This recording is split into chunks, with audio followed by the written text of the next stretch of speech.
Então, mais uma vez aqui, honrado estar no Fagundes Cast, que felicidade. Sempre digo, doutora Julie, que tem sido aprendizado estar aqui nesse podcast, falei para você antes, né? Cada vez que eu ouço um especialista, um expert em determinados assuntos, eu aprendo muito. Quero cumprimentar todos aqueles que estão, nós estamos na geral aqui, quero cumprimentar todos aqueles que estão nos assistindo. Nós estamos aí em várias plataformas, YouTube, Instagram, Facebook, estaremos no Spotify a partir de amanhã, né, Bia? Então quero convidá-los aí, para quem não puder assistir nesse momento ao vivo, entra depois, você pode nos assistir nas outras plataformas. E se você for no lago, for correr, for fazer uma academia, vai para o Spotify, que esse episódio maravilhoso já é o 34º, é isso? 35º episódio. Estará no Spotify, você pode fazer academia ouvindo os conhecimentos que serão transmitidos pela doutora Julie. Doutora Julie, honrado por tê-la conosco, estou muito feliz aqui, estava comentando aqui com a doutora Julie que ela foi banca quando eu me tornei professor. Eu fiz, lógico, todo professor tem que passar por banca, demonstrar conhecimento, né, para o coordenador do curso, né, etc. A doutora Julie participou ali, foi banca. Fui aprovado, graças a Deus, né? Já pensou se não poderia nem falar se tivesse sido reprovado, mas foi aprovado. E de lá para cá eu passei por uma jornada maravilhosa. Lecionando, eu mais aprendi do que ensinei. E eu quero já aproveitar o ensejo para te agradecer pela aprovação na banca. Foi uma honra estar lá e é uma honra também tê-la conosco hoje. Boa tarde. Boa tarde, doutor Igor. Tudo bem com você? É um prazer estar aqui. Lembro bem desse dia. Foi, na verdade, o meu primeiro convite para participar de uma banca pelo coordenador do curso de Direito na época, né? Me fez um convite inusitado, pedindo: Julie, o que você acha de participar comigo? Porque eu quero ter uma noção do que o aluno também pensa antes de um professor ingressar no curso de Direito, que inclusive é um curso pelo qual eu sou muito grata, que a Univel assim, trouxe professores de excelente nome, de muita qualificação. E foi uma honra poder participar da admissão, do processo de admissão do doutor. Obrigado. Que bom que o nosso filtro foi tão bom que trouxe você ali no quadro de professores, que pôde trazer conhecimento, que continua, né, propagando conhecimento com ferramentas, essa ideia genial do podcast. Então é uma satisfação estar aqui, doutor. Que bom poder conversar com você. Obrigado, doutora. Hoje nós vamos falar, a doutora é especialista no direito do passageiro aéreo. Isso envolve consumidor. Depois eu quero perguntar um pouquinho para a doutora sobre marketing, sobre estratégias de marketing. Eu quero saber se a advocacia também está preparada, se a advocacia precisa se preparar. Isso é tão importante hoje, né? As relações sociais são tão dinâmicas, as coisas mudam. A pandemia acelerou muito. Então nós vamos falar hoje, vamos começar com o direito aéreo, direito do passageiro aéreo. E eu gostaria muito de entender, doutora, como que está o cenário hoje? Está tendo muito cancelamento, tem muitas demandas, está crescendo, está diminuindo. Como que está o cenário hoje? Então, doutor, o direito aéreo, ele é regulado pela Agência Nacional de Aviação Civil, a ANAC, né? Certo. Então, lá nós estudamos na faculdade Código Civil, Direito do Consumidor, mas dentro do direito aéreo nós temos uma resolução bem específica, que é da agência reguladora, que é a Resolução 400 da ANAC. Nela, ela dispõe uma série de direitos ao consumidor e deveres da companhia aérea. Né? O que a gente sempre espera é que os serviços sejam otimizados. Porém, a quantidade de voos assim, que existem no Brasil e no mundo é uma quantidade absurda, né? É uma quantidade muito alta, graças a Deus, na verdade, que existem esse serviço de transporte, né? Que faz a gente estar em vários lugares, às vezes na mesma semana, né? No mesmo mês, e estar em vários países. Ainda bem que nós temos essa comodidade. E é claro que por conta dessa alta demanda de voos, não tem como dizer que os serviços, os problemas aéreos estão diminuindo. Pelo contrário, conforme aumenta a quantidade de voos, estatisticamente aumenta a quantidade de problemas aéreos, né? Então, existe uma série de problemas que são corriqueiros, né? Alguns em especial na nossa cidade e em cidades como que possuem aeroportos como o nosso, né? Um aeroporto que não é tão preparado para qualquer tipo de situação de tempo, né? Então, problemas corriqueiros como cancelamento de voo por conta de tempo ou por conta de manutenção de aeronave, né? Então, a empresa ali, ela tem um procedimento padrão de que ela precisa manter os serviços dela em dia, as manutenções em dia, e às vezes acaba falhando no quesito de deixei para a última hora, eu tive uma manutenção extraordinária, né, uma manutenção surpresa, algum alerta que deu no voo, enfim, algo que não foi possível a tempo dela resolver, precisa cancelar o voo dessa pessoa que estava lá programada, às vezes para uma reunião, às vezes para um compromisso profissional, às vezes para uma semana de férias, e acaba tendo que arcar com o prejuízo de ter o seu voo cancelado, né? Não só o cancelamento, temos também questões de atraso de voo. Então, às vezes por conta de um problema no aeroporto, enfim, são uma série de fatores, atrasou o voo, chega o mesmo voo que a pessoa ali contratou, mas às vezes chega 5 horas depois, né? Chega 6 horas depois do destino, e isso afeta a programação da pessoa, né? Outra situação comum, que tem se tornado comum, não tão comum quanto o cancelamento de voo, mas que também é uma situação bem delicada, são o extravio de bagagem. Acontece muito o extravio das bagagens, seja temporariamente, seja definitivamente, como já aconteceu, que daí é o caso que eu considero o mais grave do direito aéreo, que é quando você está lá cheio de pertences, às vezes com, né, cada um carrega uma quantia, né? Mas, enfim, dependendo da quantia, existe o valor emocional ali das coisas, e você nunca mais vê a sua mala na vida. A mala que você programou para ir ao destino simplesmente desaparece. Então, eu acho que eu elenquei aqui as principais situações. São situações corriqueiras, sim, doutor. Quanto mais o tempo passa, a gente pensa, vai melhorar a prestação de serviços, e daí a gente vê, não. Só piora, parece, né? Mas eu acredito, eu creio que seja por conta dessa crescente, né? Sempre aumentando a quantidade de voos, por isso os problemas acabam aumentando junto. Perfeito, doutora. Eu falei que seria show de conhecimento e nós já começamos com tudo. Né? Eu tenho acompanhado as suas redes sociais, Instagram, e a doutora ela tem transmitido muita informação voltada para o direito do passageiro aéreo. E eu quero pedir para a doutora, para que a doutora deixe aqui registrado, não sei se tem como colocar também, Bia, aí o Insta da doutora, alguma forma para que as pessoas vejam. Para quem quiser mais informações, estar mais atento no dia a dia, como funciona o dia do passageiro aéreo, eu convido vocês, sigam a doutora Julie, porque ela tem conhecimento, ela tem transmitido muita informação, e informação vale ouro, né, doutora? Doutor, e assim, a ideia de transmitir a informação, de colocar ali qual é o direito do passageiro, é justamente para facilitar, porque às vezes o passageiro tem direito, mas ele não tem os documentos. Por que ele não tem os documentos? Porque ele não sabia que ele tinha que armazenar. Então, às vezes chega, doutor, eu tive um problema aéreo aqui, aconteceu tal coisa. Eu falo, me manda o cartão de embarque. Não sei. Meu comprovante da compra. Não tenho. E aí acaba dificultando o processo de reparação, porque como o problema já aconteceu, o que a gente busca? A gente busca reparar. Geralmente é uma reparação financeira, né? Mas não é simplesmente chegar para o juiz ali e falar, aconteceu isso e não apresentar nenhum documento.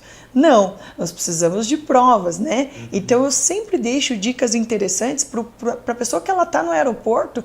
A hora que acontece ali o problema no voo, por exemplo, ela está no aeroporto, o voo foi cancelado. O que eu faço? Vou para casa? Não, calma aí. Vai lá no balcão e pega uma declaração de contingência. A empresa aérea vai te falar qual que foi o motivo do cancelamento. Ela é obrigada pela resolução, pela ANAC, te explicar por que teu voo foi cancelado. Olha que legal. É um dever da companhia aérea. E às vezes o passageiro não sabe. Então, às vezes o passageiro tá lá no aeroporto perdido, me liga e fala, doutora, o que eu faço? Eu tenho um voo internacional, às vezes está saindo de Cascavel, eu tenho um voo internacional aqui na sequência, eu vou perder. Eu ia, sei lá, para França, para China, qualquer lugar, um lugar mais distante, Estados Unidos. e eu vou perder. O que eu faço? Né? Como que eu vou chegar lá? E aí eu preciso explicar esses direitos para ele, para que ele saiba como proceder, para ele ter o menor prejuízo possível. Então, como eu faço esse atendimento todos os dias da minha vida eu faço um atendimento aéreo. Eu tive essa ideia que eu acho que está dando bastante resultado, porque os próprios clientes já falam, doutora, já fiz tudo que você mandou, agora eu já sei o que eu faço. É passar esse conteúdo informativo para o passageiro, na hora que ele está ali na situação de descaso da companhia, ele saber como agir e garantir os seus direitos. Que legal. Tem que ter cautela, né? Se os clientes não prepararem documentação hábil, né? Hábil, provas para que o advogado possa ajuizar a ação, não prospera, né? Acaba dificultando para nós, né, doutor? Porque no direito tudo tem que ser provado. E nada mais justo do que a gente provar o que a gente alega, né? Então, essa situação ali, às vezes eu peço até vídeo para o cliente. Falo, eu já sei o que a companhia aérea vai alegar. Vai alegar que foi o tempo. Você vai lá fora do aeroporto e mostra que o tempo está aberto. Esses dias até uma conciliadora do tribunal falou, ô doutora, teu cliente era esperto, né? Fez um vídeo aqui do tempo que não estava chovendo. Eu falei, pois é, doutora, ele segue meu perfil. Falou, esse já sabe, que já mostra o tempo, porque essa é a defesa mais comum, principalmente em Cascavel. Eles falam, não, o tempo estava fechado. Você vai ver, estava um sol escaldante no dia, né? E é óbvio que às vezes realmente o tempo estava fechado, né? Existem sim situações assim em Cascavel, mas muitas vezes eles acabam utilizando dessa estratégia, falam, para os meus passageiros isso não cola. A gente vai lá e olha o tempo no destino, o tempo na saída, e por situação de tempo não foi. Que legal, mas olha como é importante seguir um especialista, seja qual for a área do direito. Então eu convido vocês para que sigam o perfil da doutora. Obrigada, doutor. Que legal. Dá para quem está assistindo ver? Tá numa câmera focada. Tá. Olha que legal, hein, Bia? Bia. Olha, a Júlia Della Santa. Então sigam a doutora que vocês estarão informados. Tem várias dicas legais ali. Tem a dica do despacho da bagagem, que às vezes a companhia obriga você a despachar a tua bagagem de mão. Esse vídeo deu um engajamento assim absurdo. O meu vídeo que mais deu engajamento assim na história do meu Instagram foi esse do despacho obrigatório da sua bagagem de mão.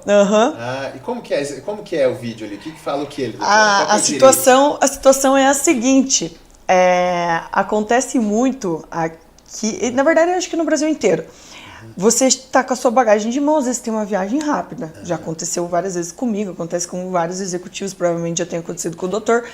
Preciso ir para São Paulo. Vou desembarcar lá em São Paulo, 1h da manhã tem um voo que é bem à noite aqui, meia-noite, enfim. E a gente sabe que São Paulo é uma cidade perigosa. Eu já não quero esperar o despacho, eu quero pegar minha malinha e sair correndo pro táxi, né? Para não ter perigo. E aí o que acontece? Na hora que você chega ali no aeroporto, se você não é a fileira premium ali, se você não é diamante, enfim, você vai uma fileira lá atrás, grupo 4 e 5. A hora que você chega no aeroporto, eles já estão anunciando. Grupo 4 e 5, despacho obrigatório da bagagem de mão. E aí o que acontece? Despacho é obrigatório, o passageiro tem que ir. Aí muitas vezes, acontecia muito dos meus clientes me perguntar, e olha só que interessante, doutor, muitas vezes me perguntavam, doutora, eu sou obrigada a despachar minha bagagem de mão? E a resolução 400 da ANAC fala que você é obrigado se a aeronave estiver lotada. Se a aeronave estiver cheia, né, ali os compartimentos, eles podem te obrigar. E aí, o que eu fiz nesse dia, assim, que até foi, nem era em produção de estúdio nem nada. Eu fiz lá no escritório, eu mesma, produção caseira.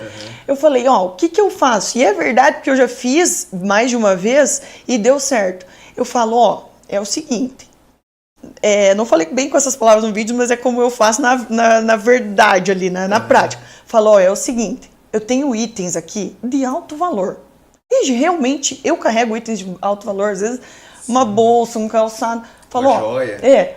Eu falo, Se vocês perderem a minha mala, o prejuízo vai ser grande. Mas eu sei que vocês têm o direito de despachar a minha mala. Mas eu também tenho o direito de ter a declaração especial de valor da minha bagagem. E eu quero fazer essa declaração especial. Porque a resolução 400 da ANAC, ela te prevê uma hipótese que se você quiser ser indenizado em caso de extravio da sua bagagem, por um valor maior ali do que eles cobrem, que geralmente é uns 8 mil. Então, assim, se você tem 50 mil, eles vão te pagar 8. Mas você fala assim, não, eu tenho 50 mil na minha bolsa, então eu quero informar a companhia que eu tenho 50 mil, que é para eles ter 3 vezes o cuidado. Porque se extraviar, eles vão pagar os 50. E esse direito é do consumidor. Então eu falo, eu quero ter a minha declaração especial de valor. E a hora que você fala isso, como o pessoal, não é o pessoal que está ali na aeronave que é o responsável por isso, é o pessoal geralmente do check-in que faz isso. E eles já estão ali na confusão, aí eles, quase sempre, tá? Eles falam, não tenho esse documento, não consigo fazer agora, então vai. Meio que te liberam, entendeu? Não é uma estratégia leal, é uma estratégia que está no código. Sim. E que realmente é para te proteger. Agora, daí vem como chama os populares, o pessoal, né, vem com as dúvidas mais difíceis. Ah, mas eu não tenho nada na minha mala. Você não tem nada na tua mala, então você despacha, né? Então despacha e não briga, né? Agora, se você tiver com uma quantia elevada, essa é uma ideia interessante ali para você conseguir entrar com a tua bagagem na aeronave. Doutora, falamos um pouquinho ali sobre a prova, o direito probatório, né? Nós temos que provar para vencer.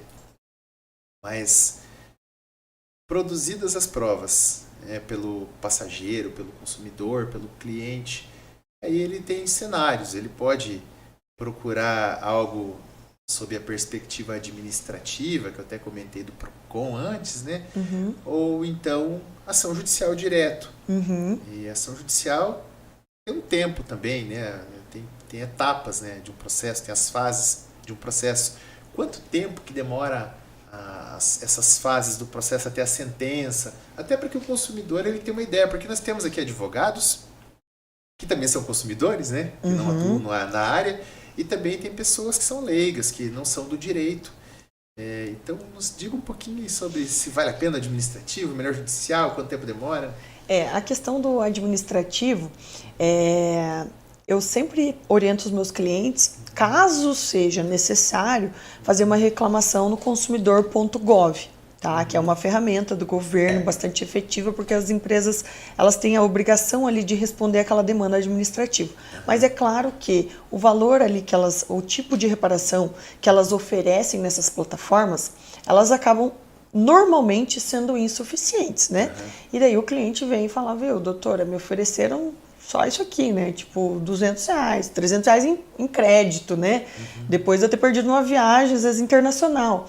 Então, acaba sendo inevitável o acesso à jurisdição, né? A necessidade de acessar a jurisdição para ter uma tutela.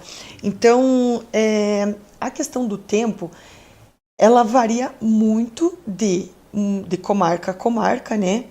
E mais uma coisa assim bem interessante na nossa cidade é que a cidade de Cascavel é uma das comarcas que no juizado tem a sentença mais rápida assim de todas as que eu atuo no Paraná. Olha aí, que legal. Eu posso pôr aí certamente no top 3 assim das mais rápidas. Então a gente tem uma resposta muito boa e muito célere, né?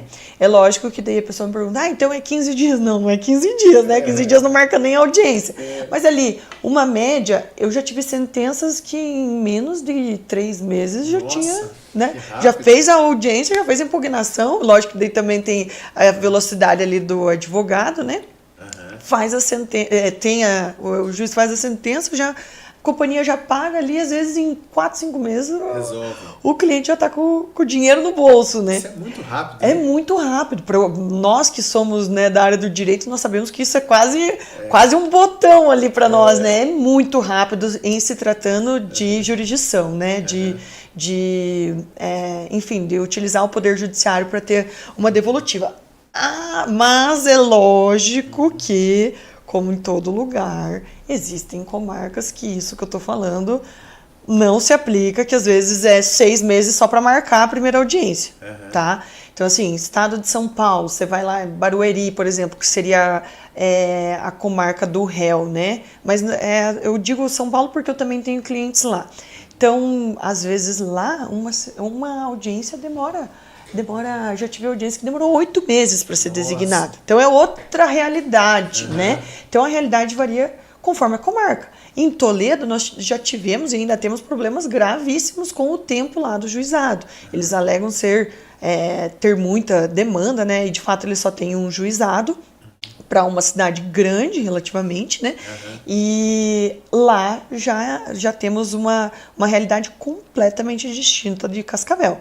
Agora, Cascavel, Curitiba também é muito rápido, Maringá, Londrina, todas essas ali, você pode pôr uma média. Eu coloco uma média de 6 meses, tá?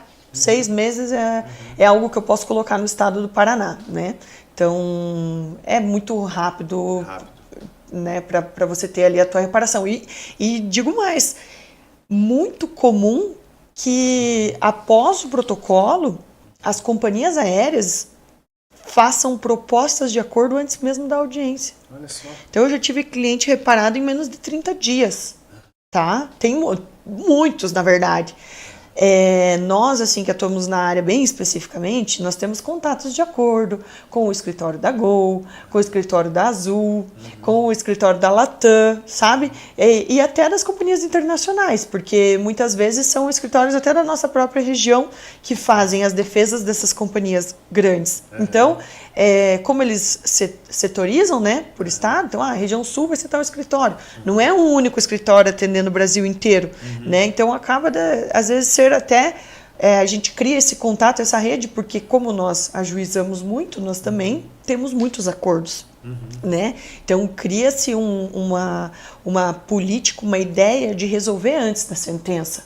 Porque por mais que nós tenhamos profissionais capacitados, juízes leigos capacitados, magistrados maravilhosos, enfim, nós também temos algumas como toda a área do direito, nem sempre alguém vai ser prejudicado na sentença, né? Prejudicado não, melhor dizendo, alguém vai sair insatisfeito, né? Às vezes o justo deixa alguém insatisfeito, né?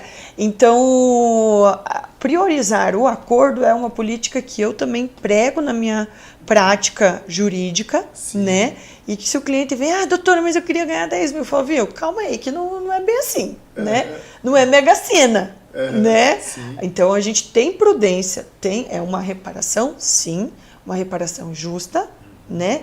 E uma reparação ali porque, de fato, ele enfrentou um problema, ele teve um prejuízo, ele precisa ser compensado, né? Sim. Mas não são valores gritantes, são valores ali que é para o cliente falar, nossa, muito obrigada, dessa forma eu entendo dessa forma eu entendo que tudo bem e tal, vou voltar a ser cliente dessa companhia, né? Então, as companhias também adoram fazer acordo, né? Às vezes fazem acordo, inclusive, até em passagens, né? Em vouchers, oferecem novos voos para o cliente. E eu sou a pessoa que eu sempre falo, aceita, porque o acordo é sempre a melhor solução. Perfeito. Quais são as teses discutidas e valores, doutora? Mais ou menos, uma média. Eu sei que é difícil, né? Cada difícil. Juiz... É difícil, mas assim, em se tratando de juizado especial, tá? É lógico, assim, um caso mais complexo, ou às vezes uma comarca que tem um pouquinho mais de dificuldade ali, que eu já sei que vai demorar mais o processo, às vezes acabo optando pela vara civil. Mas se tratando de juizado especial, média, podemos colocar uma média de 3 a 4 mil reais, tá? Média, falando em média. Assim, isso dando moral. Isso dando moral. Fora, é lógico, se você provar o teu prejuízo, daí mais a reparação do teu prejuízo. Teve que comprar uma passagem de 6 mil, vai ter a passagem de 6 mil reparada. Perfeito. Né? Então, estou falando de valor indenizatório, que é o dano, o abalo psicológico ali, né? O infortúnio, ter que lidar com aquele infortúnio, o desespero e tudo mais, tá? Sim. Aqui em Cascavel, nós estamos atualmente, falando na data de hoje, que pode mudar a qualquer tempo. Nós temos o segundo e o terceiro juizado dando de 2 a 3 mil, primeiro juizado 3 a 4, tá? Então, assim, são esses valores. São valores por pessoa, né? São valores altos? Não são valores altos, né? Mas são valores que são são compensatórios, o cliente fica feliz, né? Legal. Pelo menos ele teve ali o mínimo reparado. Legal. Vamos falar um pouquinho da advocacia aí? Vamos falar da advocacia. Você comentou um pouquinho sobre um curso, uma mentoria. Eu acho tão legal, eu tenho mentoria também, acho tão bacana a gente ajudar pessoas, né? Tem todo um viés social nosso, né? De ajudar os colegas, é coisa que está no nosso DNA. Exatamente. Né? Não tem como explicar. E aí eu te pergunto, os advogados hoje eles têm atuado nessa área? Essa área é uma área bem específica, bem nichada, né? Bem nichada. Tem poucos advogados, como que está o mercado hoje? Então, o direito aéreo, né? Na verdade é o direito do passageiro aéreo, né? A gente sintetiza ali o direito aéreo, né? Mas enfim, direito do passageiro aéreo, ele é uma área que, na verdade, como ela é bem nichada, ela faz parte do direito do consumidor. O direito do consumidor faz parte do direito civil, enfim, então, ela é o nicho do nicho, né? O subnicho ali a gente chama. E é uma área assim que alguns advogados optaram, e isso eu falo que é uma estratégia para você se destacar na advocacia, né? Assim como os médicos fazem, assim como, né, os profissionais liberais fazem, você tem que se especializar para você se destacar. Perfeito. Né?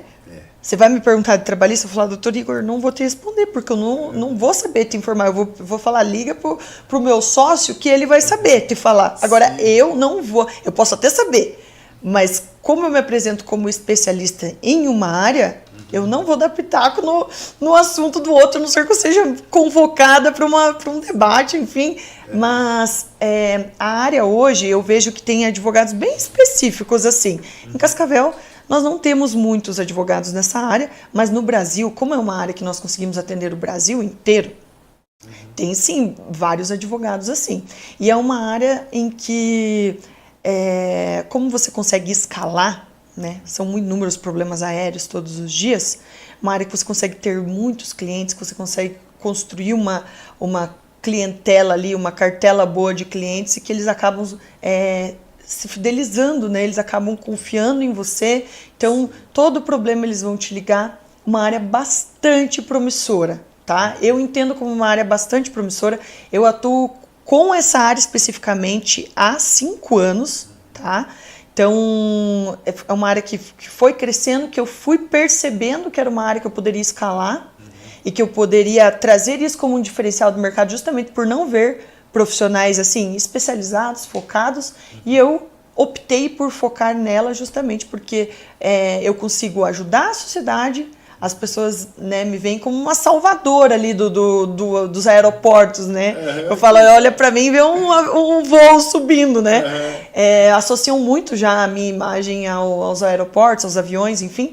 E então eu entendo que sim, é uma área promissora, uma área que vai crescer. É lógico que, como toda área que cresce, vai começar a ter divergência jurisprudencial, né? As companhias aéreas mesmo essa semana, esse mês, né? Início do mês, fizeram reunião lá com os ministros, enfim, porque tá com excesso de ajuizamentos. E assim, achei inclusive de uma indelicadeza bem grande terem feito isso logo na sequência ali do nosso episódio, né? Acabamos nem falando disso, enfim. E então eles já estão buscando alternativas para tentar conter os ajuizamentos, mas um tabu muito grande que existe, que eles tentam pregar, contratam empresas de marketing para pregar isso, é dizer que as ações aéreas são a causa tá quebrando a empresa. E não é verdade. Acho que não, né? É lógico que não, assim, isso não é verdade. Até, inclusive, a demanda trabalhista deles, se você for colocar em quantidade de indenizações que eles pagam, a trabalhista é muito maior do que a do próprio passageiro, né? Então, assim, e além disso, se você for ver o faturamento perto da quantidade do que eles pagam, você vai falar... É como irrisório. É irrisório, é assim, é banal o valor que eles pagam, mas eles utilizam essa, né? As armas que tá eles tudo têm, bem, né? Se eu fosse advogada da Gol, também faria isso, não tem problema. Mas, assim, lógico, eu falo brincando, mas assim, às vezes as estratégias são até desleais de desqualificar o consumidor que busca ter seus direitos separados, sendo que são eles que cometeram a infração, são eles que prestaram um mau serviço, são eles que infringiram o direito do consumidor, que estão brincando com o consumidor, que acham que podem alterar a qualquer tempo um voo, né? Vende um voo lá maravilhoso. Um voo maravilhoso. O cliente, nossa, vou ter 2 horas de voo, né? Já vou pegar a conexão. Aí, de repente, você vai ver, eles colocam o primeiro voo num dia, o segundo voo no outro. Você fala, viu, eu paguei caro para ter o melhor voo. Vocês alteram do jeito que vocês querem e eu não posso pleitear nada, né? Então, tem que ter um senso sobre isso, né? Então, sim, doutor, eu entendo que é uma área muito promissora, muito escalável, que os advogados que quiserem, né, aprimorarem, né, estudarem, tem que sim estudar muito, porque existem muitas abrangências, por mais que seja nichado, mas o profissional que ele se qualifica, que ele vai lá, ele vai estudar a diferença de alteração de voo para atraso de voo, para overbooking, para cancelamento, cada uma dessas é uma legislação, é uma parte da legislação que você tem que aplicar, é um tipo de direito que você pode pedir. Então, desde que você se especialize, é uma área que vale a pena investir. Perfeito. Então, meu querido colega, você que está com vontade de se especializar nessa área, a primeira coisa é desenvolver uma aptidão técnica, né? Com certeza. Tem que gostar, ser feliz, gostar do que está fazendo. Tem que ter técnica, porque senão vai prejudicar o cliente também, né, doutora? Com certeza. Mas aí como que faz para... E aí nós vamos chegar agora num grande ponto aqui que eu estou querendo perguntar para ela, porque ela fez o trabalho de conclusão de curso, né, sobre o marketing. Como que o advogado, de forma ética, vai chegar até o cliente? Porque teve uma mudança substancial na legislação. Hoje nós podemos fazer marketing desde que com caráter informativo, trabalhando adequadamente, até nós falamos na live antes, né? Adequadamente a comunicação. Sim. Tendo uma comunicação assertiva, ética, é possível. E aí, doutora, como que o advogado vai fazer para chegar até essas pessoas que têm esse direito? Doutora, eu entendo que existem muitos passos, né? Eu sempre falo assim, quem me vê hoje, que olha, enfim, para a quantidade de clientes, né? Para o meu escritório, enfim, vai falar, nossa, mas ela construiu isso do ano passado para esse, de 2 anos para cá, de 3 anos para cá? Não, eu construí isso desde o primeiro dia que eu entrei na faculdade, tá? Porque quando eu ia à faculdade, eu fazia, especialmente a faculdade de Direito, né? Comentei com o doutor, fiz administração e Direito. Eu estudava, eu lia, eu passava madrugadas dormindo, né? Isso entra, lógico, na aptidão técnica. Madrugadas dormindo, madrugadas estudando, corrijo.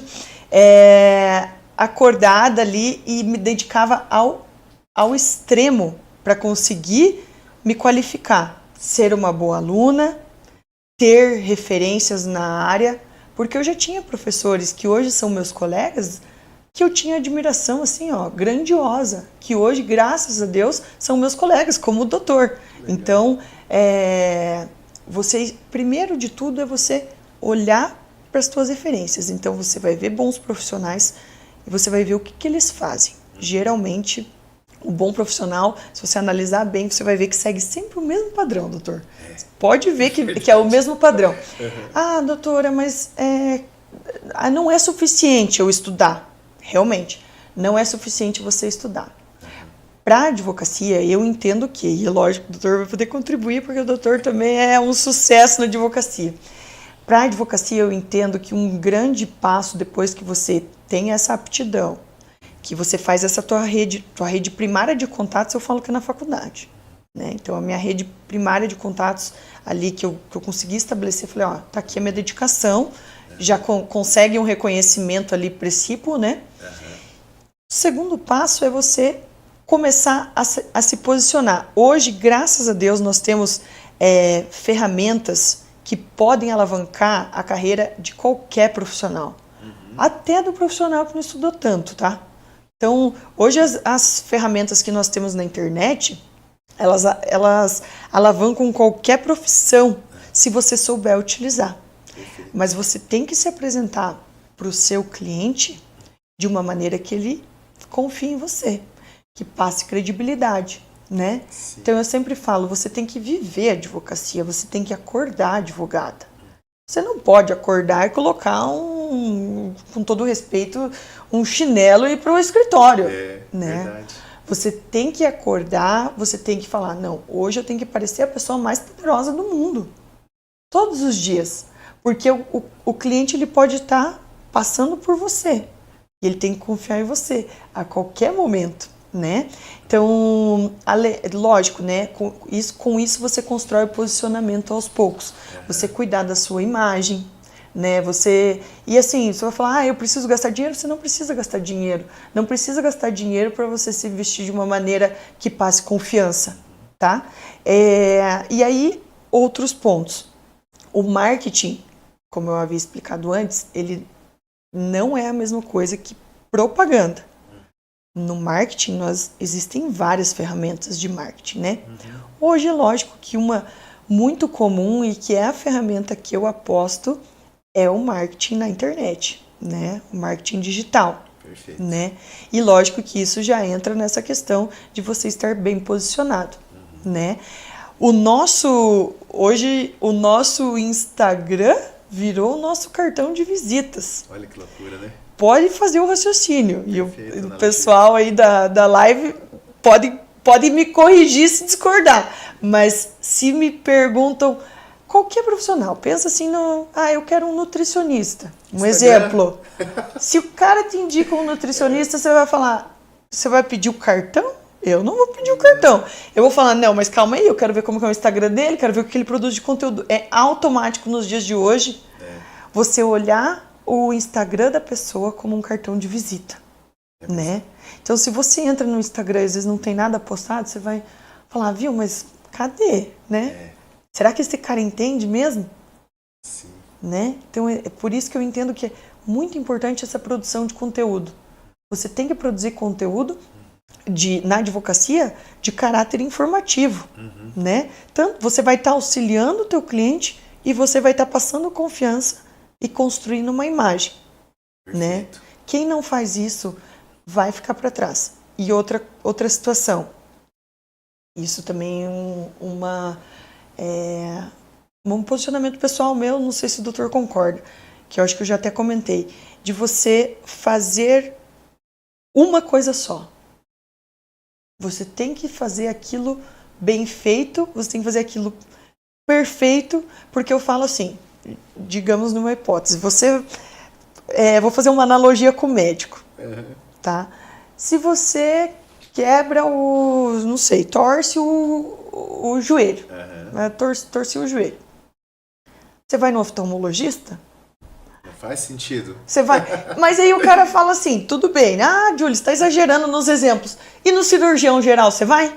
Você também não vai. Não vai, Você não vai no cirurgião geral. Você não vai no clínico geral, né? Você vai falar assim, não, mas calma, primeiro eu tenho que falar com o especialista. Hoje, se você for ver, a medicina é tão nichada que você, assim, lógico, eu não entendo da área, mas assim, você vai ter um ortopedista do pulso, você vai ter um ortopedista do joelho, um ortopedista do calcanhar, enfim, do ombro, do cotovelo. É um médico diferente do outro. Por que na advocacia o mesmo advogado faz tudo? Não existe isso, gente. Faz sentido. Me desculpa quem atua assim. Fala, tem advogado que vai discordar. É lógico que você pode ter um escritório com várias áreas. Não é isso. Né? Daí você tem um escritório com várias áreas, mas vai ter o setor empresarial, o setor trabalhista, o setor consumidor. Cada advogado vai fazer uma área, né? Mas você se posicionar como um especialista, você vai ver. Isso eu publiquei até ontem. Até advogado me contrata, né? E eu contrataria um advogado para fazer uma demanda minha se fosse de uma outra área. Porque eu vou confiar, né? Se você sabe que aquela pessoa é a melhor da área, você vai falar, não, eu vou entregar para ela. Eu tenho uma frase que não é minha, tô plagiando um amigo meu, Alfredo Copete. Poucas pessoas fazem uma coisa bem feita. Exatamente. Inclusive, o Alfredo Copete foi meu professor durante a faculdade, admiro muito ele. mandar um abraço para ele, porque faz tempo que eu não o encontro. Me ensinou muito na faculdade. Hermenêutica. Queridíssimo, teu sócio, que bom. Legal, mas é isso mesmo. Mas você acredita que nós estamos na finalização aqui, meus queridos? Estamos a 1h20, é isso? Não, 40 minutos. 40 minutos? É 5h20 agora? 5h22, 42 Nós temos mais um 5h30, é isso? Nós temos um podcast às 5h30. Eu quero muito que a doutora Julie volte para a gente falar sobre esse projeto seu. Com que certeza. É o projeto Mentoria. É esse?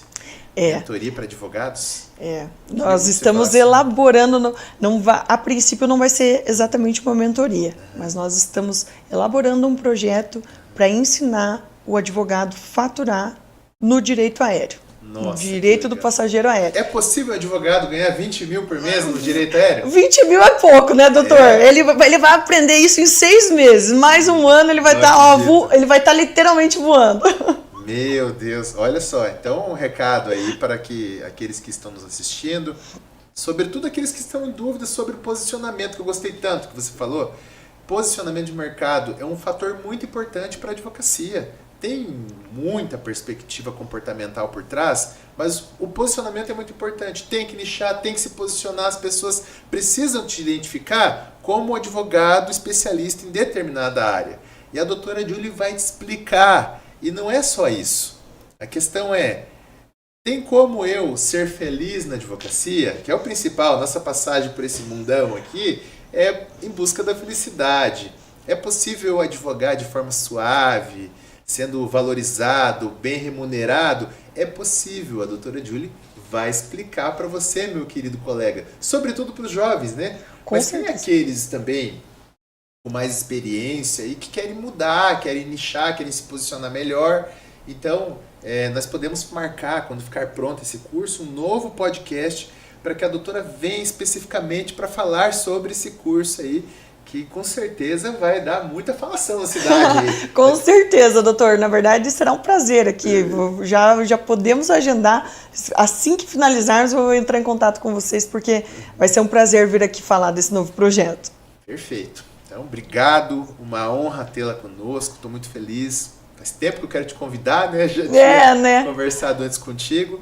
E eu gostaria, se você puder nos honrar, com uma frase para aquele advogado que ele quer buscar um posicionamento no mercado, que ele quer se encontrar na advocacia, que ele quer obter sucesso profissional, reputacional, que é o principal, e também, por consequência, ter tempo para a família, né, para ser valorizado, ser bem remunerado. Uma frase final para a gente encerrar, doutora.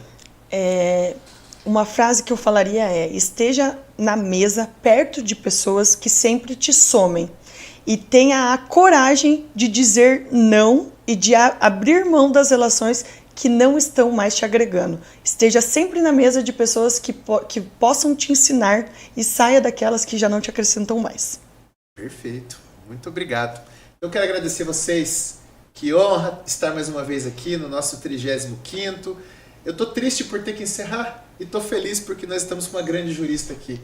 Um abraço a todos. Obrigado, doutora Julie. Obrigada, doutor Igor. Satisfação enorme estar aqui. Obrigado.